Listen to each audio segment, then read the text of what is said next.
To get the maximum juice from a lemon, there are a few techniques you can use. Here's a guide to help you extract as much juice as possible.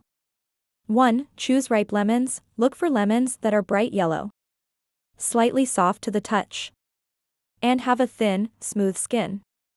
These tend to have more juice. 2. Warm the lemon before juicing. Roll the lemon on a countertop while applying gentle pressure. This helps break down the membranes inside, making it easier to release the juice. You can also microwave the lemon for 10 to 15 seconds or soak it in warm water for a few minutes. 3. Cut the lemon lengthwise. Instead of cutting the lemon across the middle, as is common, slice it lengthwise. This exposes more of the juicy segments. 4. Use a proper juicing tool. A handheld citrus juicer, reamer, or electric juicer can make a big difference in how much juice you extract compared to just squeezing with your hands.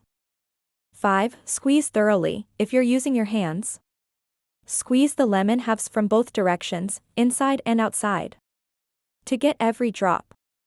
For juicers, press firmly but steadily to avoid leaving juice behind. 6. Strain the juice. After juicing, strain the liquid to remove seeds and pulp for pure, clean lemon juice. By following these steps, you can maximize the amount of juice you get from each lemon.